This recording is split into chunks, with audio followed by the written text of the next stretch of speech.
علیکم ورحمۃ اللہ وبرکاتہ۔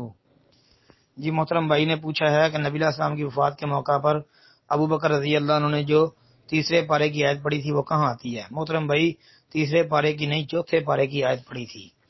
جی پارہ نمبر 4 ہے، سورہ آل عمران ہے، آیت نمبر سورت کی 144 ہے، اور پارے کا رکوع جو ہے وہ چھٹا ہے، وما محمد الا رسول قد خلت من قبلہ الرسل، یہ والی آیت پڑھی تھی، وَسَيَجْزِي اللَّهُ الشَّاكِرِينَ تک۔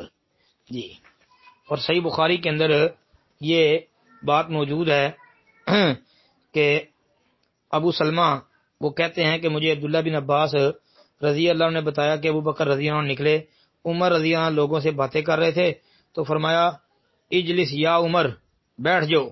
انہوں نے نہ مانا، پھر فرمایا بیٹھ جاؤ، وہ پھر بھی نہ مانے، تو ابو بکر رضی اللہ تعالی عنہ نے خطبہ پڑھا۔ وہ خطبہ کیا تھا؟ اما بعد فمن کان منکم یعبد محمدا صلی اللہ علیہ وسلم فإن محمدا قد مات ومن کان منکم یعبد اللہ فإن اللہ حی لا یموت قال اللہ وما محمد الا رسول قد خلت من قبلہ الرسل، یہ والا جو ہے وہ خطبہ جو ہے وہ پڑھا تھا حضرت ابو بکر صدیق رضی اللہ تعالی عنہ نے۔ تو کہتے ہیں جی اب لوگ ان کی طرف متوجہ ہو گئے اور عمر رضی اللہ کو چھوڑ دیا۔ ابو بکر رضی اللہ نے فرمایا اما بعد، تم میں سے جو محمد علیہ السلام کی عبادت کرتا تھا تو بے شک محمد علیہ السلام فوت ہو گئے ہیں، اور جو اللہ کی عبادت کرتا تھا تو بے شک اللہ زندہ ہے، کبھی فوت نہیں ہوگا۔ اللہ تعالیٰ نے فرمایا ہے وما محمد الا رسول قد خلت من قبلہ الرسل، یعنی یہ مکمل آیت تلاوت کی۔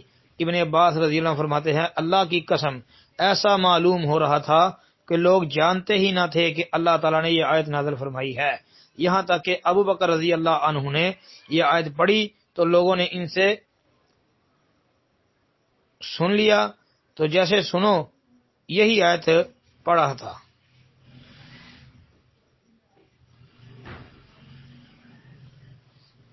تو سعید بن مسیب بیان کرتے ہیں کہ عمر رضی اللہ عنہ فرمایا اللہ کی قسم میں نے ابو بکر رضی اللہ عنہ سے جب یہ آیت کی تلاوت سنی تو میں کھڑا رہ گیا، میرے پاؤں مجھے اٹھا نہیں رہے تھے، یہاں تک کہ میں گر گیا۔